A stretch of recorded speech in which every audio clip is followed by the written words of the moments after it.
ते नाज़रीन खे प्राइम एडिशन में भलीकार। प्राइम एडिशन में शामिल आहिनि सॼे ॾींहं जी ॾेही तोड़े पर ॾेही सरगर्मियुनि ऐं वाक़िअनि बाबति तफ़सीली ख़बरुनि खां पहिरियां हिकु सरसरी नज़र टॉप स्टोरीज़ ते।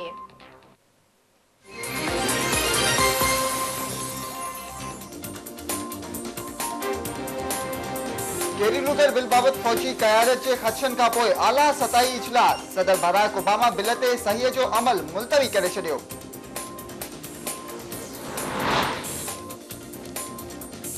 वज़ीर आज़म यूसुफ रज़ा गिलानी चयो आहे त कैरी लूगर बिल ते सदर ऐं आर्मी चीफ खे एतमाद में वरितो वियो आहे। बिल इत्तफ़ाक़ राय सां मंज़ूर करायो वेंदो।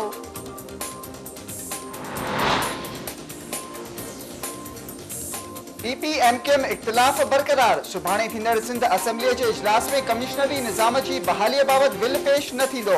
इजलास में शुगर मिल्स एक्ट तरमीमी बिल समेत 4 बिल पेश कया वेंदा। घर वज़ीर रहमान मलिक चयो आहे त नवाब अकबर बुगटी क़त्ल केस में परवेज़ मुशर्रफ जी गिरफ़्तारी लाइ परॾेही क़ुवतुनि खां मदद वरिती वेंदी।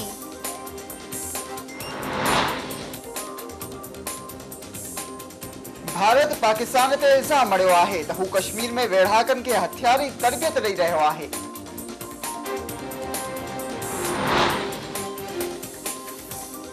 दादो मां गिरफ़्तार थियल अॻूणे ईडीओ तालीम गुलाम मुस्तफ़ा कल्होड़े ऐं 4 हाज़िर सर्विस अमलदार जुडिशियल रिमांड ते नारा जेल हवाले।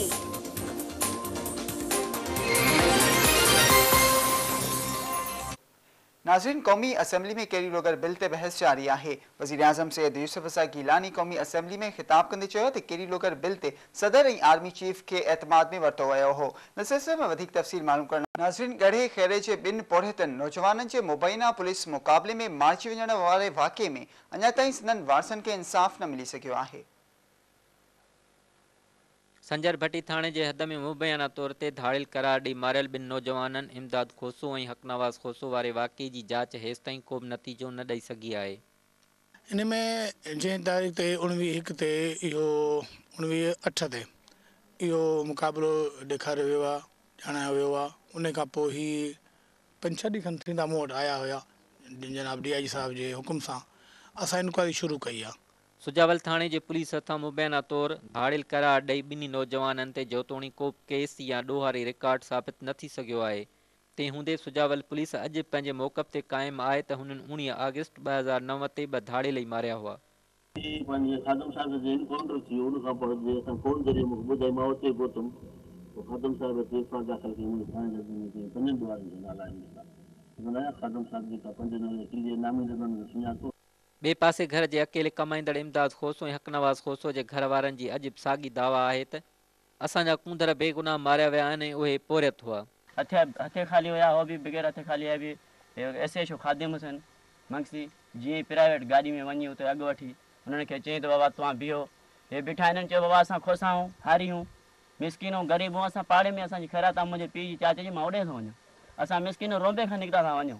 बाक़ी अगरि हुननि चयो उते ई बसि खणी उते मिशन खणी छूटी। असां 2 ॼणा पोइ ते भॻा, टियों जेको भॼी वियो उहो पंहिंजे वाह जो वाट वठी बसि हो बि थोरो थिड़ियो सणकी चई मां हयईं बसि 10-15 खां मां वञी मुंहिंजो किरियो आहे।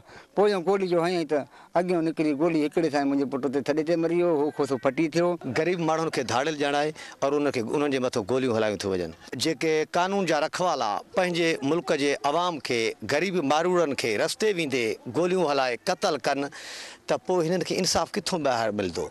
असांजो अपील आहे चीफ जस्टिस जनाब इख़्तियार मोहम्मद चौधरी खे त पाण मुरादू नोटिस वठे, कूड़ो सचो ज़ाहिर थी पवंदो। गढ़ी खेरो तालुके जे 2 नौजवाननि खे संजर भट्टी थाणे जे हदुनि में ॻोठ हज़ारो जतोई भरिसां मुबैना पुलिस मुक़ाबले में मारियो वियो हो।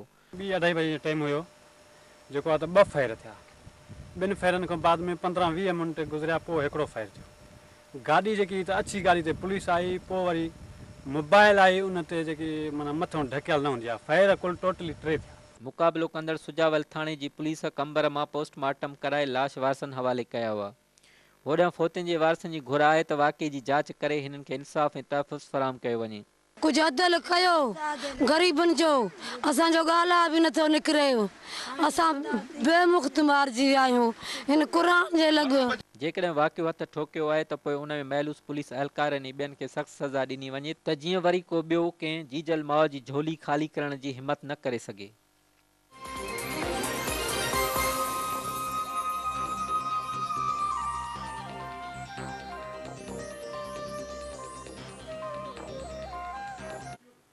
सुजावल चूंडे में मुख़्तलिफ़ ॻोठनि जे रहवासियुनि हेस्को ख़िलाफ़ एहतिजाजी मुज़ाहिरो करे धरणो हयो।